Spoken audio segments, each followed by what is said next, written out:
Bismillahirrahmanirrahim. Alhamdulillahi rabbil alamin. Wassalatu wassalam ala al-habibil mustafa abil qasim Muhammad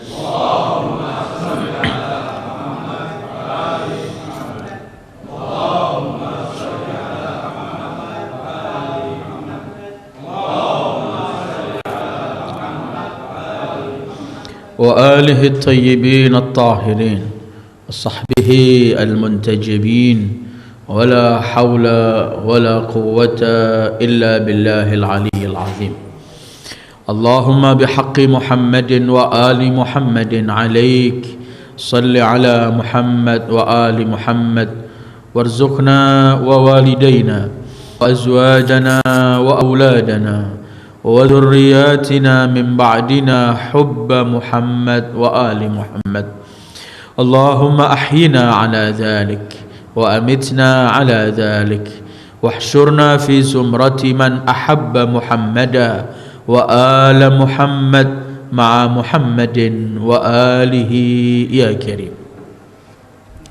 أعوذ بالله من الشيطان الرجيم. وآمنوا بما أنزلت مصدقا لما معكم ولا تكونوا أول كافر به ولا تشتروا بآياتي ثمنا قليلا وإياي فاتقون ولا تلبسوا الحق بالباطل وتكتموا الحق وأنتم تعلمون وأقيموا الصلاة وآتوا الزكاة واركعوا مع الراكعين. صدق الله العلي العظيم. أيها الإخوة، السلام عليكم ورحمة الله وبركاته.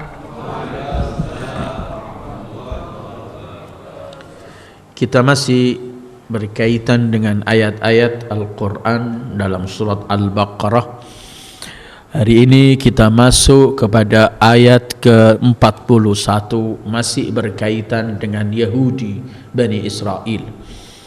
Apabila minggu yang lalu kita kaji, Allah mengingatkan Bani Israel agar selalu mereka mengingat nikmat-nikmat Allah, agar selalu mereka menepati janji-janji yang telah Allah ambil perjanjian kepada mereka, agar mereka hanya takut kepada Allah. Malam ini Allah masih meneruskan firman-Nya kepada mereka Ahlul Kitab yang mereka sempat hidup di zaman Rasulullah sallallahu alaihi wasallam. Yang mereka sebelum munculnya Rasul selalu mereka berkata akan ada nabi terakhir. Selalu mereka meminta pertolongan kepada Allah melalui nabi itu kalau mereka sedang berkelahi atau perang bersama musyrikin di Makkah maupun di luar Makkah. Karena itu setelah Allah mengingatkan nikmat dan harus mereka menepati perjanjian mereka dan mereka harus takut kepada Allah, 3 ayat ke depan yang akan kita kaji ada 9 poin penting yang Allah perintahkan mereka agar mereka tepati hal ini. Pertama, agar mereka mengimani apa yang Allah turunkan kepada Sayyidil Wujud Muhammad, yaitu Al-Quran. Kedua, agar mereka tidak menjadi manusia pertama yang mengingkari kenabian Nabi Muhammad. Setelah mereka kenal pasti dalam buku-buku mereka. Ketiga, agar mereka tidak menukar atau menjual belikan ayat-ayat Allah dengan harga yang murah. Keempat, agar mereka hanya bertakwa kepada Allah. Kelima, agar mereka tidak mencampur adukkan antara hak dan batil. Keenam, agar mereka tidak menyembunyikan kebenaran dan termasuk menyembunyikan sifat-sifat Rasul dalam buku-buku mereka. Agar kemudian mereka, ketujuh, agar mereka mendirikan salat. Kedelapan, agar mereka melaksanakan zakat. Kesembilan, agar mereka rukuk bersama orang-orang rukuk. 9 poin ini Allah sebutkan dalam 2 ayat ini, dari 41 sampai 43. 3 ayat. 2 ayat afwan. Pertama ialah wa aminu bima anzaltu musaddiqan lima ma'akum. Kalian harus beriman dengan Quran, yang mana Quran ini membenarkan kitab-kitab kalian. Quran datang membenarkan Taurat, Quran datang membenarkan Injil. Arti membenarkan di sini bahwa Al-Quran mengajak kaum muslimin untuk mempercayai Taurat yang pernah turun kepada Musa, Injil yang turun kepada Isa. Ayat semacam ini dalam Al-Quran banyak sekali ketika Allah menyebutkan bahwa Allah telah Al-Quran membenarkan kitab-kitab terdahulu. Ini yang kita baca dalam ayat 40. Kita akan menemukan juga dalam ayat yang sama dalam surat Baqarah, yaitu ayat 90 ketika Allah berfirman, A'udzubillahi minasyaitonir rajim. Ketika Allah menjelaskan bahwa ayat-ayat Al-Quran yang mereka harus percayai, 89 dalam ayat yang surat yang sama, yaitu surat Al-Baqarah, Allah berfirman, walamma ja'ahum kitabun min indillahi musaddiqun lima ma'ahum. Ketika datang kitab dari Allah, yaitu Al-Quran, yang membenarkan kitab yang terdahulu, yaitu At-Taurat, dan setelah itu Injil. Ini atau kita menemukan dalam ayat yang sama 101 ketika Allah berfirman, walamma ja'ahum rasulun min indillahi musaddiqun lima ma'ahum. Ketika datang seorang rasul, yaitu Sayyidul Wujud Muhammad, membawa Al-Quran, membenarkan isi Taurat Al-Quran. Atau kita menemukan dalam surat Al-Ma'idah ayat 48, Allah berfirman, wa anzalna ilaikal kitaba bil haqqi musaddiqan lima baina yadai minal kitab, dan kami turunkan kepadamu Alkitab, yaitu Al-Quran, bil haqq, dan membenarkan kitab-kitab yang datang sebelumnya, yaitu Tauratnya Musa dan Injilnya Isa alaihima wa ala nabiyina wa alihi salatu wassalam. Wa aminu bima anzaltu musaddiqan lima ma'akum. Tetapi kadang-kadang mereka kaum Nasara hari-hari ini dan kaum Yahudi, dan sebenarnya bukan hari-hari ini, semenjak awal dan hari-hari ini mereka lebih kembangkan. Mereka sering ingin memutarbalikkan fakta dan ingin membodohi kaum muslimin yang tidak kuat bekal mereka terhadap Islam yang mereka anut. Sering mereka lontarkan bahwa kaum muslimin wajib mempercayai Injil kita dan Tauratnya Yahud, karena Al-Quran membenarkan Taurat dan Injil dalam ayat-ayat yang saya baca tadi, musaddiqan lima bainahum, musaddiqan lima baina yadai, musaddiqan lima ma'akum dan mu'ahum. Tapi sebenarnya memang Al-Quran membenarkan Taurat dan Injil. Taurat persis yang Allah turunkan kepada Musa, dan Injil yang masih tidak dirubah yang Allah turunkan kepada Isa, karena para anbiya tujuan mereka satu, yang mengutus mereka satu, yaitu Allah. Tujuan mereka diutus untuk satu, ialah menegakkan kalimat Allah, mengajak tauhid, mengajak ibadah dan semuanya. Maka pasti Injil membenarkan Taurat, dan Taurat sudah membicarakan mengenai Injil, dan terakhir Quran membenarkan Taurat, membenarkan Injil yang belum disentuh oleh tangan mereka. Injil yang sudah dirubah, Taurat yang sudah dirubah, itu tidak dibenarkan oleh Al-Quran. Yang Al-Quran benarkan ialah Taurat yang masih asli dan Injil yang masih asli. Karena Dalam Al-Quran pun ada beberapa ayat yang Allah jelaskan bahwa mereka telah yuharrifunal kalima an mawadhi'ih, mereka telah merubah kitab-kitab mereka.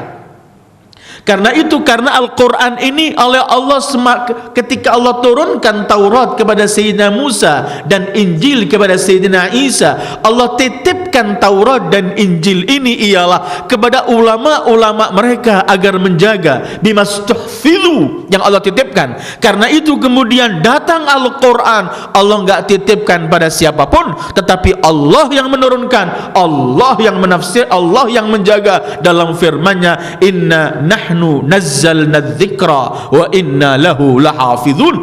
Al-Quran tidak dititipkan oleh siapapun, Al-Quran dijaga langsung oleh Allah, walaupun Al-Quran adalah diberi penggandeng untuk menafsirkan Al-Quran yang sebenarnya, sebagaimana sabda Sayyidil Wujud bahwa mereka itu adalah ahlul bait itrati ahla baiti. Wa aminu bima anzaltu musaddiqan lima ma'akum.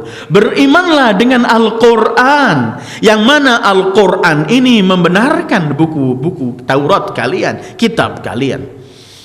Bagaimana Al-Quran tidak membenarkan isi Taurat? Karena sementara Taurat itu adalah kitab Allah yang Allah turunkan kepada Nabi Allah, maka sebagai Nabi terakhir Sayyidil Wujud harus membenarkan isi Taurat yang pernah turun kepada Musa dan yang asli, yang belum disentuh oleh tangan-tangan Yahud yang merubah kitab mereka. Wa aminu bima anzaltu musaddiqan lima ma'akum. Kemudian wala takunu awwala kafirin bih. Hei yang pernah menerima At-Taurat, wahai Bani Israel yang telah membaca sifat-sifat Rasul, wahai Bani Israel yang dalam Taurat kalian telah disebutkan akan ada Nabi terakhir membawa kitab terakhir, maka ketika datang jangan kalian menjadi orang yang pertama mengkufuri Nabi itu. Wala takunu awwala kafirin bih. Sebenarnya yang mengkufuri Rasulullah pertama bukan mereka ahlul kitab, bukan mereka yang di Madinah al-Yahud. Rasul telah dikufuri oleh musyriki Makkah. Orang-orang musyrik di Makkah telah mengingkari Rasulullah. Mereka orang-orang yang mengkufuri dan tidak mempercayai kenabian Rasulullah.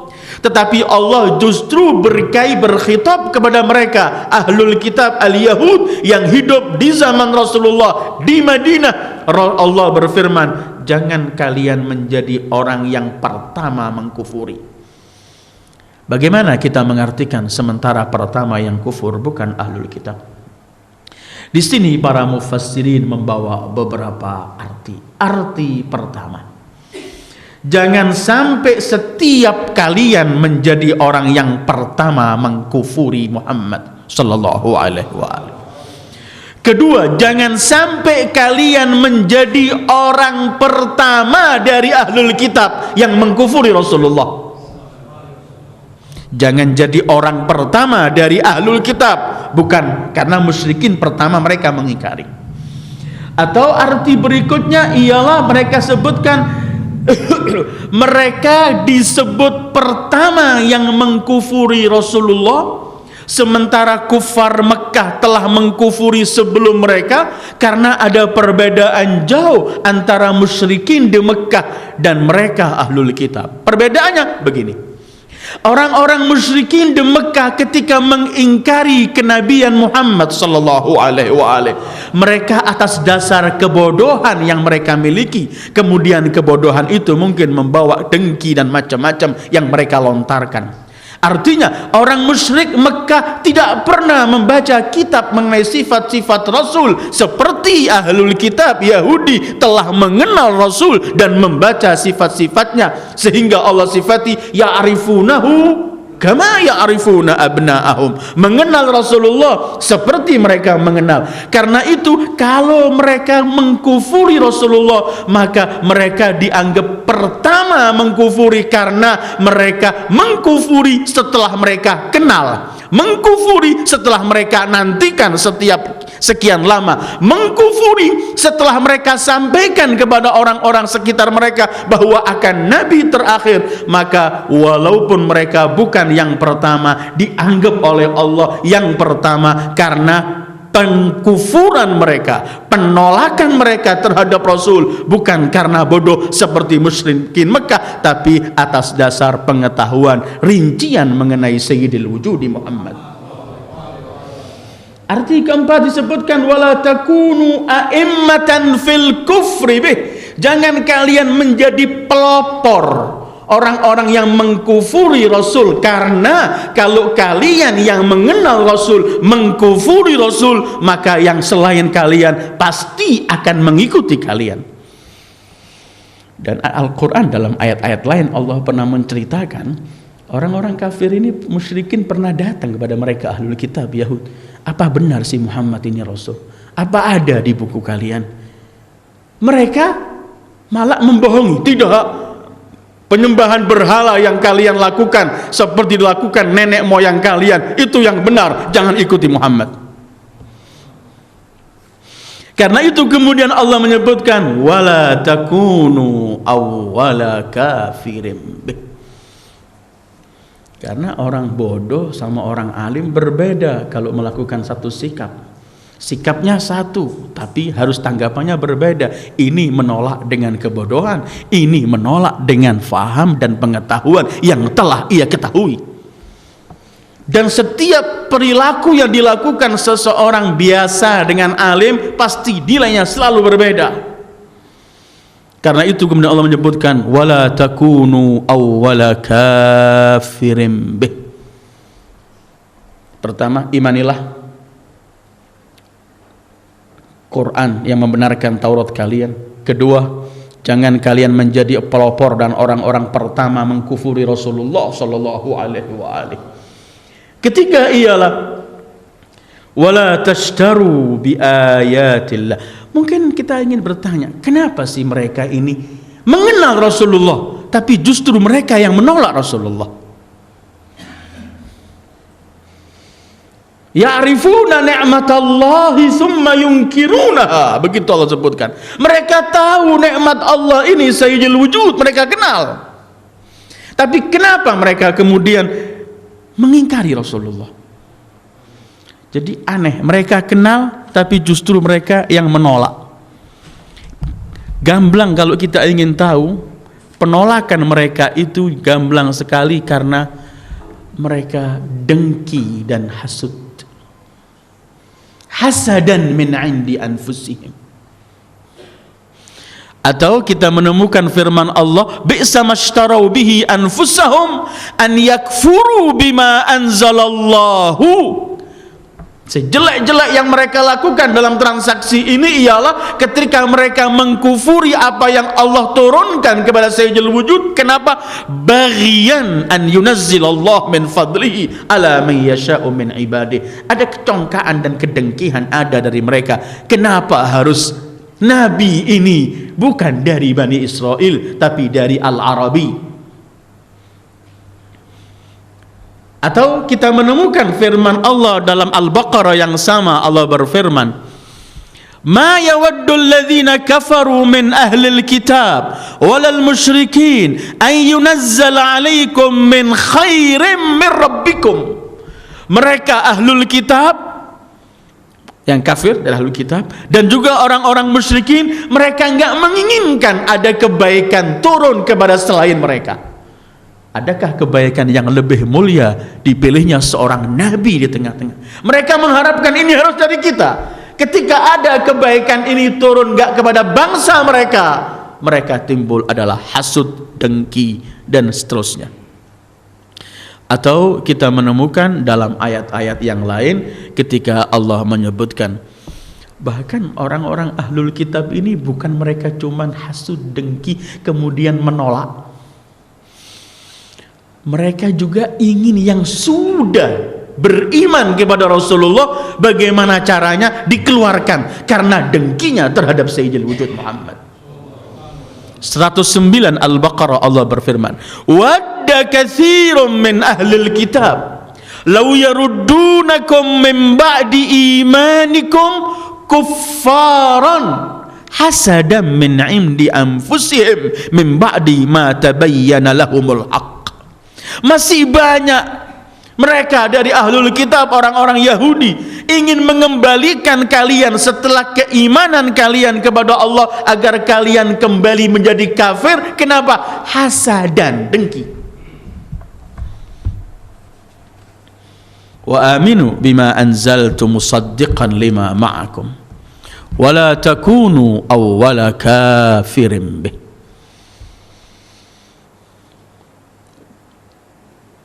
Mereka juga dalam beberapa riwayat disampaikan oleh buku-buku tafsir, diriwayatkan oleh a'immah ahlul bait, ada orang-orang Yahudi tertentu di Madinah itu yang harus mendapatkan uang tertentu dari orang-orang yang rendah-rendah dari mereka yang ditindas ini, atau yang bodoh-bodoh itu, seperti kena wajib pajak membayar kepada ulamanya. Kalau ini mereka diajak untuk mengimani Rasulullah, buyar ini. Sehingga mereka pertahankan hal ini, mereka putar balikkan, mereka jadi ajak mereka untuk berkufur, supaya apa yang mereka peroleh tetap berjalan. Karena itu kemudian ayat berikutnya, wala tashtaru bi ayati thamanan qalila. Jangan kalian jual belikan ayat-ayatku dengan harga yang murah. Di sini kalimat wala tashtaru, asyira di sini artinya al-bai', jangan dijual. Seperti firman Allah, a'udzu billahi minasyaitonir rajim, wa minan nasi man yashri nafsahu ibtigha'a mardatillah wallahu raufun bil ibad. Turun untuk Imam Ali ayat ini malam hijrah. Ada manusia yang menggadaikan, menjual jiwanya, yashri nafsahu, hanya mengharapkan kerelaan dari Allah. Wala tashtaru, jangan diputar balikkan, jangan dijual, jangan dirobah, jangan diganti ayat-ayat Allah ini dengan harga yang murah. Wala tashtaru bi ayati thamanan qalila. Jangan dijual ayat-ayat ini dengan harga yang murah. Jangan disalah fahami, kalau dengan harga yang enggak murah apa boleh? Bukan begitu maksudnya. Seperti kalau kita membaca firman Allah, a'udzu billahi minasyaitonir rajim, wa yaqtuluna an-nabiyyina bighairi haqq. Orang-orang Yahudi ini suka membunuh para nabi dengan bighairi haqq, tanpa hak. Artinya dengan salah, bukan benar. Bukan berartinya ada membunuh nabi dengan benar, tidak. Membunuh itu sudah dilarang. Begitu juga ayat ini, wala tashtaru bi ayati thamanan qalila. Jangan jual ayat-ayatku dengan harga yang murah. Berapa murah itu? Kita harus yakini bahwa sesuatu yang tidak kekal, apabila dibandingkan kepada yang kekal, maka yang enggak kekal ini tidak ada nilainya sama sekali. Sesuatu yang terbatas, apabila dibandingkan dengan sesuatu yang tidak terbatas, maka pasti yang terbatas ini tidak ada nilainya. Kenikmatan dunia semuanya enggak berarti. Karena apa? Kenikmatan dunia ini akan sirna. Kenikmatan yang abadi hanya kenikmatan akhirat. Karena itu ketika Allah menyebutkan wala tashtaru bi ayati thamanan qalila, jangan jual agama Allah, ayat-ayat Allah dengan harga yang murah. Berapa murah ini? Cukup kita melihat Allah menyebutkan bahwa seluruh kenikmatan dunia ini, wama mata'ul hayatid dunya fil akhirati illa qalil. Jadi sebenarnya thamanan qalilan itu ialah dunia dengan semua kenikmatannya. Itu murah dibanding seseorang merubah hukum Allah yang halal dijadikan haram, atau yang haram dijadikan halal, atau diputar balikkan. Karena apapun yang ia terima tetap tidak berarti. Bahkan ini menurut Rasulullah orang gila yang sebenarnya. Masih ingat cerita yang pernah saya sampaikan, Rasul keluar di Madinah dari rumah beliau, melihat orang berkerumun di jalan, banyak orang sedang menyaksikan sesuatu. Rasul kemudian menghampiri beliau, tanya, ada apa ini? Salah satu di antara mereka, para sahabat yang lihat itu berkata pada Rasulullah, Majnun Bani Fulan ya Rasulullah, ada orang gila dari Bani, ada keluarga tertentu. Kata Rasulullah, la taqulu majnun, qulu musab. Jangan katakan gila, katakan orang ini kena musibah, sedikit terganggu akalnya. Kemudian beliau memberi definisi, innamal majnun man ba'ada akhiratahu bidunya.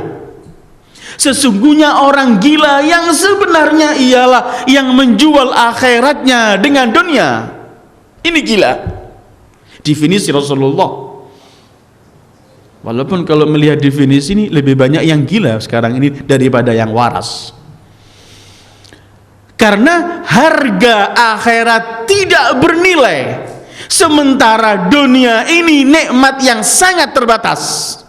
Karena itu kemudian Allah menyebutkan wala tashtaru bi ayati thamanan qalila, dan Bani Israel adalah mereka Yahud yang suka memberi, menjual belikan ayat Allah.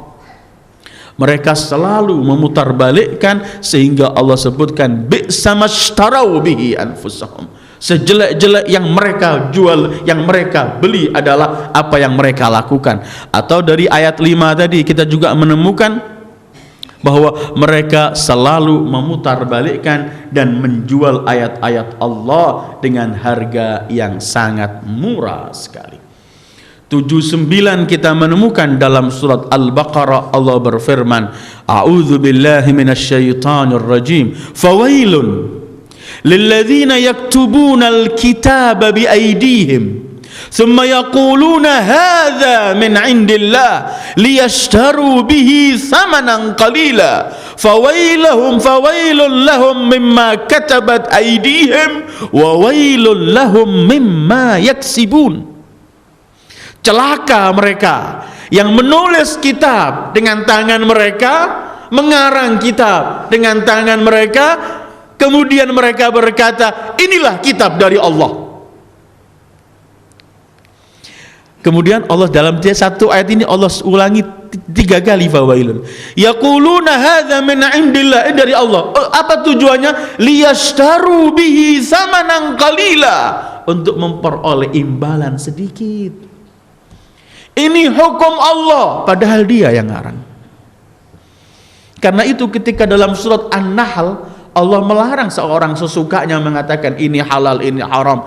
Ini hukum adalah hukum Allah. Kita cuma menyampaikan, jangan pernah dirubah hukum Allah. Wala taqulu lima tasifu alsinatikumul kadhib. Hadha halalun wa hadha haramun litaftaru 'ala Allahil kadhib.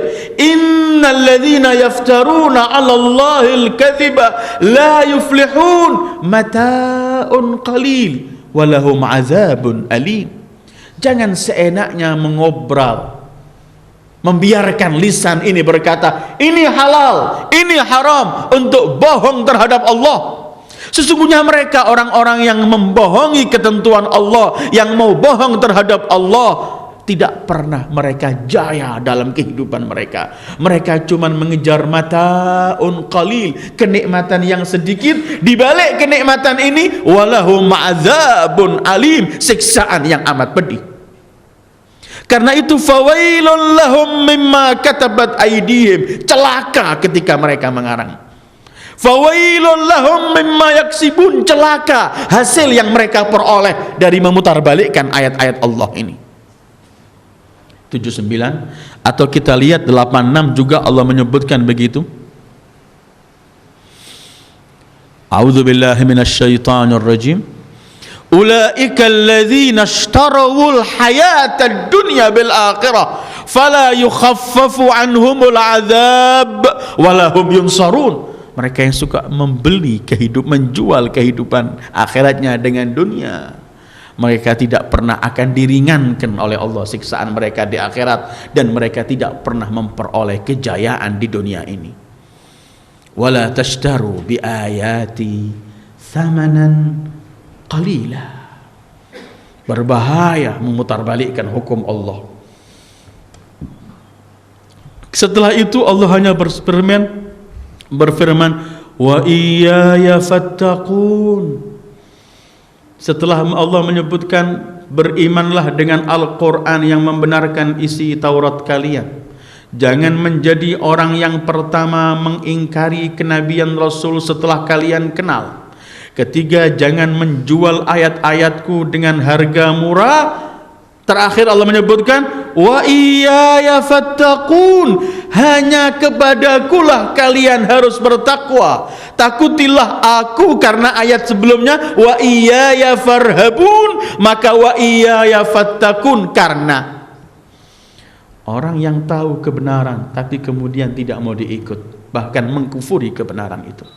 Orang yang tahu ini salah tapi sengaja memutarbalikkan hukum Allah, ingin mencari kepentingan tertentu, mencari harta dan semuanya. Allah sebutkan hati-hati, hanya kepadakulah kalian bertakwa. Artinya kalau orang bertakwa kepada Allah, hanya takut kepada Allah, hanya menyerahkan dirinya kepada Allah, hidupnya dinaungi oleh ketakwaan kepada Allah, tidak pernah ia akan mau menjual hukum Allah. Tidak pernah ia akan mengingkari sesuatu yang ia tahu bahwa ini benar. Urusannya karena lepas dari libasut taqwa. Ketika orang lepas dari ketakwaan, maka takut menerima kebenaran, karena kalau menerima kebenaran ia tidak akan disanjung orang. Takut menerima kebenaran, kalau ia menerima kebenaran tidak akan mendapatkan lagi opah atau sesuatu yang ia kejar untuk kepentingan pribadi. Semua ini akan tidak ada kalau ia menyandang libasut taqwa. Tetapi ketika libasut taqwa tidak ada, maka dengan seenaknya orang akan menjual belikan agama Allah, memutarbalikkan ketentuan Allah, dan bahkan mengajak orang untuk menolak ketentuan Allah walaupun ia tahu ini benar. Jadi bukan semua orang menolak kebenaran itu karena nggak tahu, kadang-kadang tahu, tapi kepentingan tertentu yang ia kejar menutupi hatinya untuk menerima kebenaran itu. Iblis bukan tidak tahu siapa Nabi Allah Adam ketika memperoleh kemuliaan dari Allah. Ahlul kitab ketika tidak mempercayai Rasulullah, bukan mereka tidak kenal Rasulullah, mereka menurut Al-Quran ya'rifunahu kama ya'rifuna abna'ahum, mereka mengenal Rasulullah, tapi kepentingan-kepentingan tertentu menyebabkan orang buta hatinya, nggak mampu lagi memilih kebenaran. Wa iyaya fattaqun. Kemudian kita teruskan kelima, wala talbisul haqqa bil batil. Jangan kalian campur adukkan hak dengan kebatilan. Al-lubs at-taghtiyah dalam bahasa Arab, menutupi. Lawan kata al-lubs adalah al-idah, menjelaskan. Karena itu libas, baju ini artinya ma waraita bihi jasadak, sesuatu yang menutupi jasadmu, namanya baju, al-libas. Libasut taqwa ialah al-haya, Allah sebutkan menyandang takwa. Wala talbisu al-haq, di sini apa artinya? Al-lubs al-ikhtilat, jangan kalian campur adukkan hak dengan batil.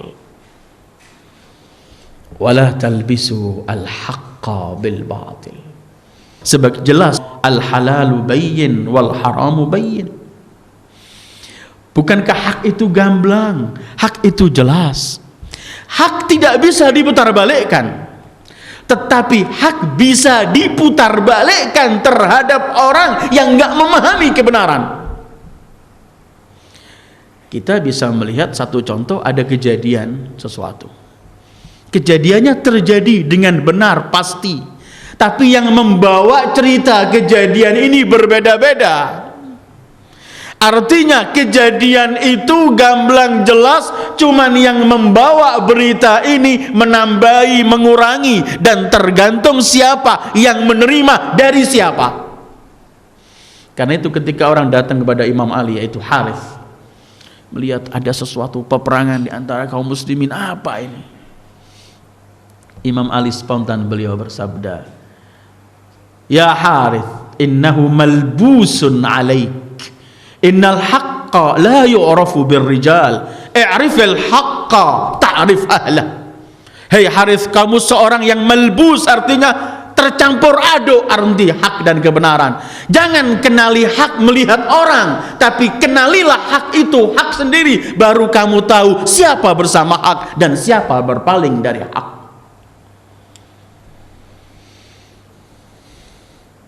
Wala talbisu al-haqqa bil batil. Jangan kamu campur adukkan. Wallahi ayyuhal ikhwah, ini metode atau uslub yang mereka gunakan sampai hari ini. Karena ada dua cara untuk memutarbalikkan kebenaran. Ada kebenaran yang gak mampu diputarbalikkan karena gamblang jelas, sehingga orang yang ingin merusak kebenaran ini, ingin membodohi umat, gak mampu. Karena itu mereka punya usaha lain, bahwa yang gamblang ini mereka sembunyikan. Nanti kita akan dengarkan, karena seterusnya wala talbisul haqqa bil batil wa taktumu, menyembunyikan.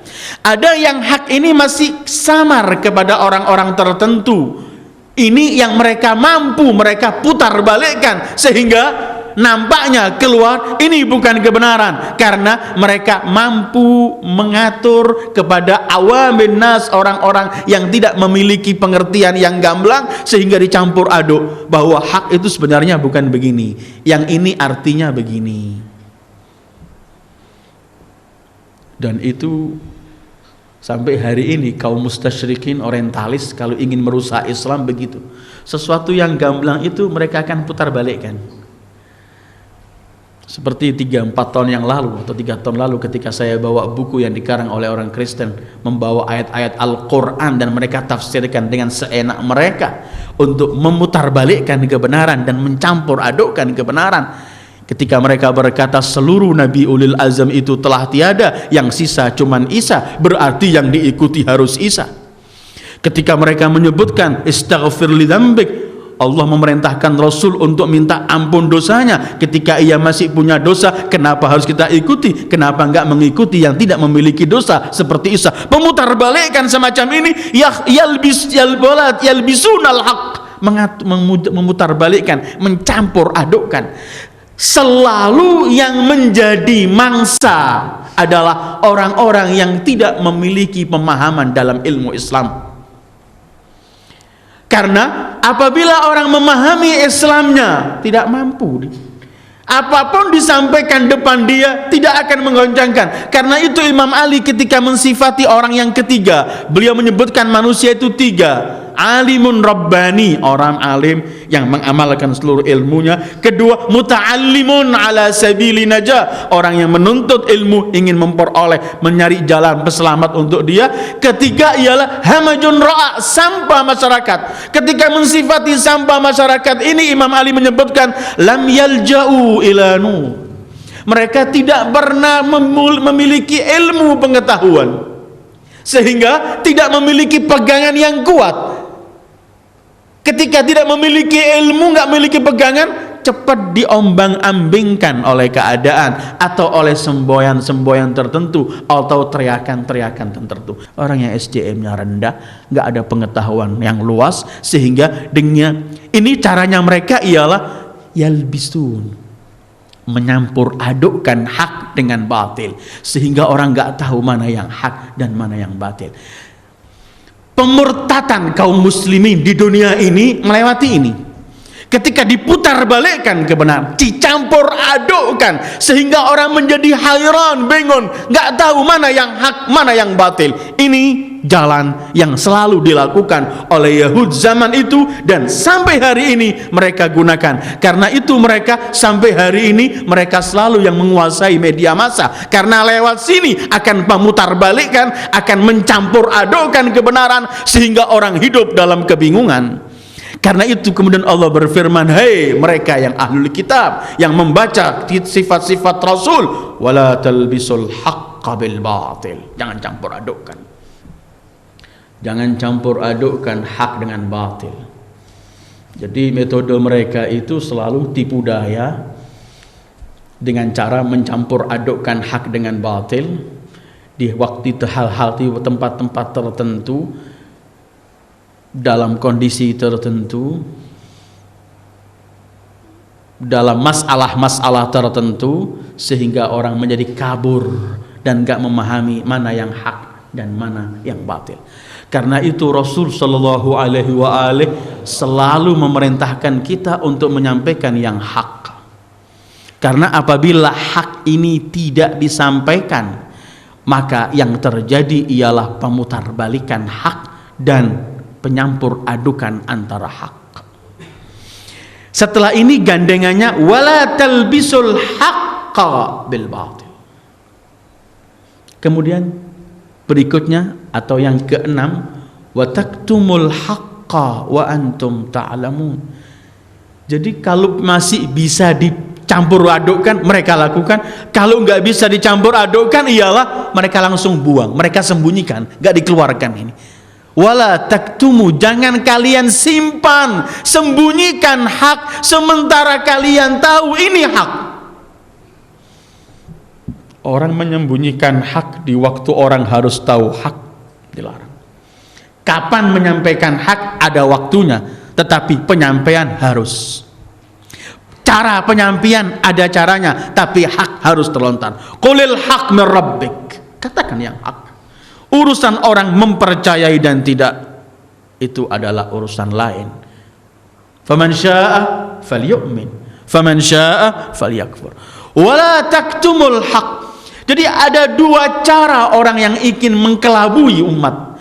Dengan pertama mencampur adukkan hak dan batil sehingga orang menjadi bingung, nggak memahami mana yang hak sebenarnya, mana yang batil. Kedua, ada hak yang nggak mampu diputarbalikkan, yang nggak mampu dicampur adukkan. Ini oleh mereka spontan ditutup supaya nggak keluar, karena kalau keluar akan diikuti orang, akan nampak yang hak.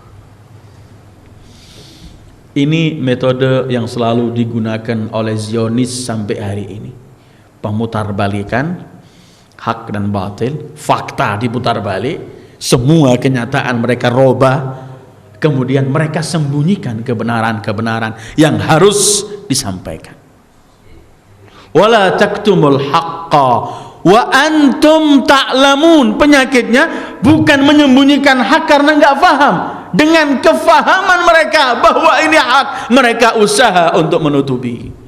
Seperti yang kita dengarkan cerita-cerita tertentu yang ditulis oleh mereka, orang-orang yang masuk Islam ketika mereka sebelum Islam mereka beragama lain. Satu contoh yang ditulis oleh seorang Katolik yang ketika masuk Islam, ketika ia belajar kemudian suatu saat gurunya tidak masuk, kemudian dia dipanggil oleh gurunya harus mengisi ke tempat-tempatnya, mengajak diskusi, sampai diskusi mereka sampai kepada mubasysyar yang akan diberi berita gembira oleh Isa akan dilahirkan, akan diutus seorang nabi, yaitu yang mereka sebut dengan nama lain Farqlit atau sebutnya. Ketika mereka diskusi belum selesai, ketika bisa, orang ini kembali pada sang gurunya yang sedang sakit. Dia ceritakan apa yang terjadi.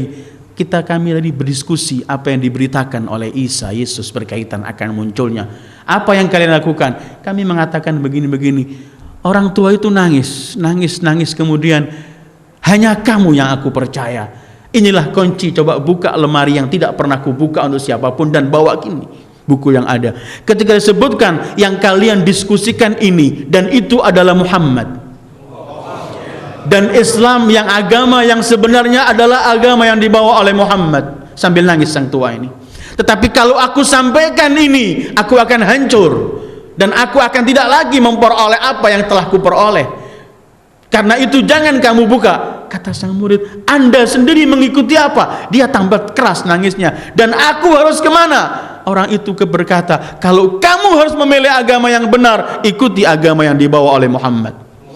Dan sampaikan tolong apabila engkau telah memeluk agama ini, yakinilah, dengarkan bahwa hati kecilku menerima agama ini, dan ini yang kupercayai, walaupun di luar aku harus melakukan sesuatu. Taktumul haq, menyembunyikan kebenaran karena ada kepentingan-kepentingan yang mereka kejar. Wa taktumul haqqa wa antum ta'lamun. Kemudian ini hal-hal yang harus dilakukan, dan sebenarnya ini memang ayat-ayat untuk Bani Israel. Tetapi wala tashtaru bi ayati thamanan qalila wala talbisul haqqa bil batil wa taktumul haqqa wa antum ta'lamun. Ini untuk semua. Ini yang dilakukan oleh ulama Bani Israel dari Ahlul Kitab. Tetapi ini ayat bukan hanya untuk mereka. Ulama umat Muhammad sallallahu alaihi wa alihi terkena khitab ini. Jangan sampai ada umat-umat ulama-ulama yang memutarbalikkan ayat Allah, menjual belikan ayat Allah, mencampur adukkan kebenaran agar rabeng nggak difaham oleh orang, atau bahkan menyembunyikan kebenaran yang harus ia sampaikan. Karena itu nanti akhir ayatnya, yaitu ayat ke-44, dan akan kita kaji minggu berikutnya, yaitu langsung firman Allah, atamuruna an-nasa bil birr wa tansawna anfusakum wa antum tatluna al-kitab afala ta'qilun. Ini khitab untuk ulama. Apakah kalian cuma memerintahkan kebaikan tapi kalian lupa diri kalian? Kita akan bahas. Jadi wala tashtaru bi ayati thamanan qalila wala talbisul haqqa bil batil wa taktumul haqqa wa antum ta'lamun. Sebagaimana khitab untuk ulama Bani Israel, juga khitab untuk ulama Sayyidil Wujud Muhammad sallallahu alaihi wa alihi, dari umat Sayyidil Wujud. Wala talbisul haqq bil batil wa taltumul haqqa wa antum ta'lamun. Kemudian wa aqimus salat. Ketujuh, dirikan salat. Kedelapannya wa atuz zakah, laksanakan zakat. Kesembilannya warka'u ma'ar raki'in, rukuklah, penuh khusyuklah bersama mereka orang-orang yang khusyuk. Kenapa Allah akhiri ketujuh, kedelapan, kesembilan ini dengan hal semacam ini? Berkaitan dengan salat, zakat, dan rukuk. Rukuk di sini maksudnya apa? Apakah rukuk seperti yang kita lakukan dalam salat? Dan kenapa harus rukuk yang disebut, enggak sujud? Setelah Allah melarang mereka, setelah Allah memerintahkan agar mereka beriman dan jangan jadi orang yang pertama mengkufuri Rasulullah, setelah mereka dilarang jangan menjual belikan ayat Allah, setelah mereka dilarang jangan mencampur adukkan hak dengan batil, setelah mereka dilarang jangan menyembunyikan hak, Allah kemudian mengajari sesuatu yang mendekatkan hubungan dia kepada Allah. Apabila hubungan ini terjadi, maka semua pelanggaran itu tidak pernah akan terjadi.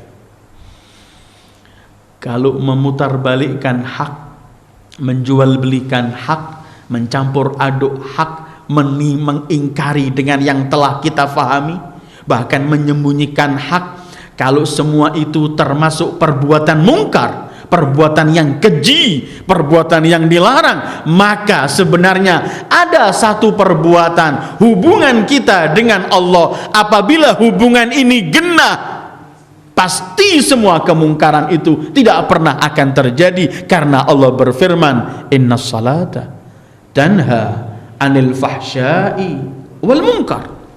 Kemungkaran yang terjadi itu karena belum ditegakkannya salat. Karena itu Allah terus menyebutkan wa aqimu. Allah enggak mengatakan wa addu, laksanakan, tidak, tetapi wa aqimu, dirikan salat yang sebenarnya. Dan kadang kita lihat salat ini sesuatu yang ringan, padahal kuncinya di sini.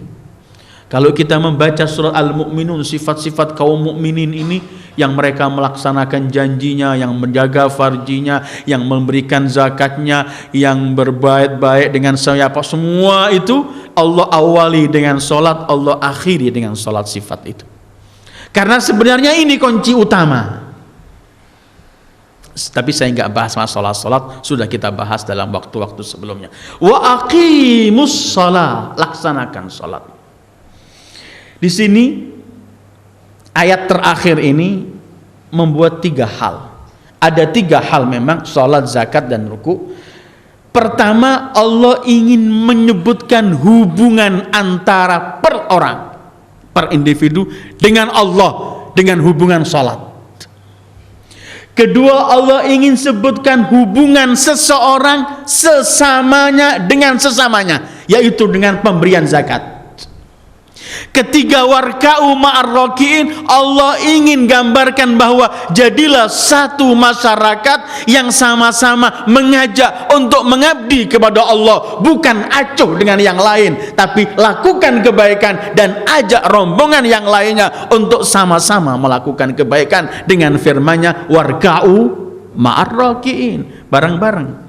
Ini warka'u ma'ar raki'in mengajak kita untuk apabila kita sudah mampu melaksanakan salat antara kita dengan Allah, sudah mampu melaksanakan zakat antara kita sesama kita, sekarang jadilah masyarakat yang bareng-bareng, masyarakat menuju kepada Allah dengan menciptakan satu masyarakat yang penuh damai, ukhuwah, sehingga semua mengajak kepada Allah.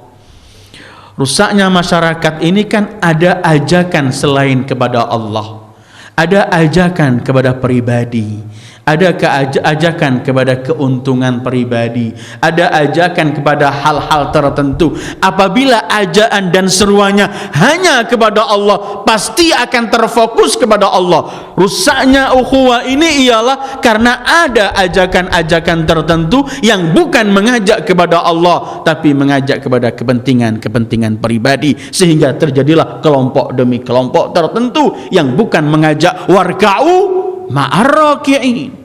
Wa aqimus shalah, laksanakan salat, dirikan salat, untuk menegakkan hubungan kita dengan Allah. Jadi orang yang melakukan memutarbalikkan hukum Allah, orang yang menjual hukum Allah, orang yang mencampur aduk hak dengan batil, orang yang menyembunyikan kebenaran, ternyata sholat yang dilakukan itu belum sholat sebenarnya. Masih ingat kaum Khawarij apa yang disabdakan Rasulullah? Mereka disifati oleh Rasulullah, jidat mereka ini ngapal seperti dengkulnya unta.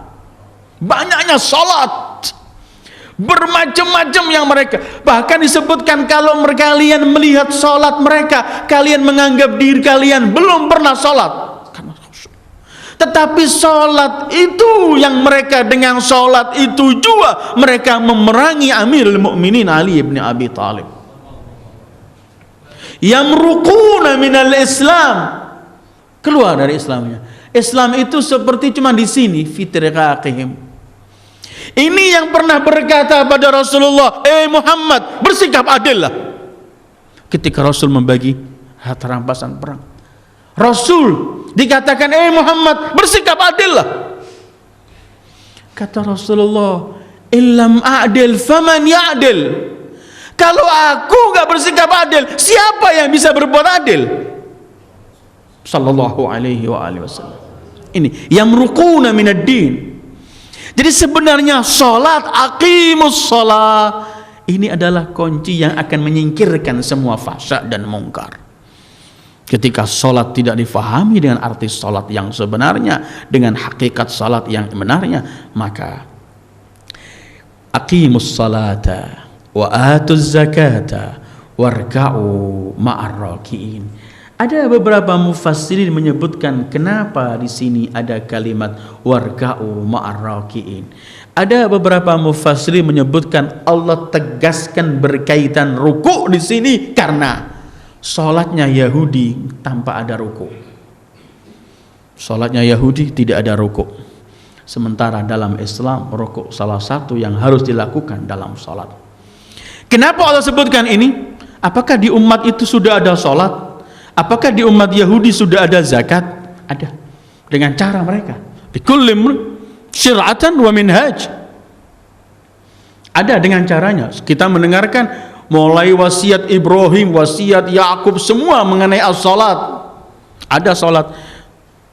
Nabi Isa menyebutkan berkaitan dengan cara mereka. Tapi karena sholat itu pada aslinya artinya ialah doa, munajat kepada Allah.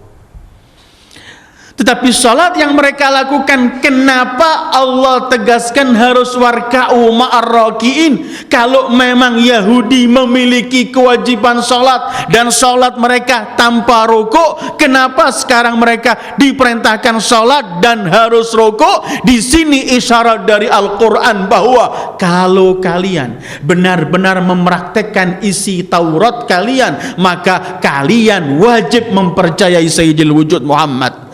Dan dalam syariat Sayyidil Wujud Muhammad ini, bentuk sholatnya yang harus kalian ikuti sesuai yang dibawa oleh Sayyidil Wujud Muhammad, sholat yang dengan rukuk dan semuanya. Karena setelah diutus Sayyidil Wujud, maka syariat sebelumnya mansuh, harus terhapus. Kalau mereka konsekuen melaksanakan isi Taurat mereka, maka perintah Taurat mereka untuk mengikuti Sayyidil Wujud Muhammad. Karena itu Rasulullah marah kalau ada orang pernah datang kepada beliau membawa lembaran Taurat, sangat mengherankan isi Taurat, sempat merah muka Rasul. Kemudian beliau bersabda, amutahawwikuna antum qad ji'tukum biha bayda naqiyah walau kana akhi Musa hayyan ma wasi'ahu illa tibai. Apakah kalian masih ngawur kalian? Mencampur adukkan. Aku telah membawa syariat ini bersih, suci, bersih, jelas, gamblang. Kalau saudaraku Musa masih hidup, dia tidak berhak kecuali mengikuti aku. Warka'u ma'ar raki'in, wahai ahlul kitab yang mempercayai isi Tauratnya, harus kalian ikut bersama Sayyidil Wujud, masuk rombongan Sayyidil Wujud, mengimani apa yang dibawa Rasulullah, salat seperti yang dibawa oleh syariat Rasulullah, baru kalian warka'u ma'ar raki'in. Dan kalimat warka'u ma'ar raki'in juga membawa kepada kita bahwa sebenarnya kita ini mari rombongan kalau menghadap kepada Allah. Artinya kita tegakkan ukhuwah di tengah-tengah kita. Kita lihat dalam sholat pun Allah nggak mengizinkan kita berpisah. Ada orang sholat kalau membaca Fatihah, iyyaka a'budu wa iyyaka asta'in, karena dia seorang diri. Sudah Allah jadikan harus bersama-sama kita menghadap kepada Allah. Kita harus pasrahkan jiwa raga ini bersama-sama menuju kepada Allah. Kita harus rubah pola hidup yang nafsa-nafsi, membiarkan orang yang salah, membiarkan semuanya, bahkan mencaci dan semuanya. Kita diperintahkan untuk sama-sama bareng berangkat menuju kepada Allah dengan kesamaan. Karena itu kita walaupun sholat sendiri dan semuanya, tetap kita berkata iyyaka na'budu bareng, wa iyyaka nasta'in, seperti ayat ini, warka'u ma'ar raki'in. Ayyuhal ikhwah, ini 9 perintah yang Allah minta agar dilaksanakan oleh Yahud secara umum dan oleh ulama Yahud secara khusus dan ahlul kitab semuanya. Yaitu saya ulangi 9 itu ialah aminu bima anzaltu musaddiqan lima ma'akum. Pertama, berimanlah dengan Al-Quran yang membenarkan isi Taurat. Kedua, wala takunu awwala kafirin bih, jangan menjadi orang yang pertama mengkufuri Rasulullah sallallahu alaihi wasallam. Ketiga, wala tashtaru bi ayati thamanan qalila, jangan kalian gadaikan, jual belikan ayat-ayat Allah, ayat-ayatku dengan harga yang murah. Keempat, wa iyaya fattaqun, kalau mencari sesuatu, menjual belikan ayat Allah, apa yang kalian cari? Takut sama orang? Takut kedudukan? Takut gak ada harta? Takut gak disanjung? Takut gak mendapatkan bantuan? Kata Allah, hanya kepadaku saja kamu takut, karena selain Allah tidak memiliki kekuatan. Manfaat dan madarat hanya di tangan Allah. Kelima, wala talbisul haqqa bil batil, jangan campur adukkan hak dengan batil. Keenam, wala taktumul haqqa wa antum ta'lamun, jangan sembunyikan kebenaran Di saat kalian tahu bahwa ini benar. Ketujuh, dirikan sholat. Keempat, laksanakan zakat. Ketujuh, dirikan sholat. Kedelapan, laksanakan zakat. Dan kesembilan, ikutlah berbondong-bondong berrukuk sama mereka orang-orang yang rukuk. Ayat berikutnya yang 44 sampai 45 atau 46 kita akan teruskan minggu akan datang, bahwa firman Allah, atamuruna an-nasa bil bir. Penyakit ulama yang cuman pandai memerintah tapi mereka sendiri tidak melakukan perintah ini. Ini yang akan dibahas oleh ayat Al-Qur'an, ayat 44, 45 sampai 46. Wassallallahu ala sayyidina Muhammad wa alihi ajma'in. Wassalamu alaikum warahmatullahi wabarakatuh.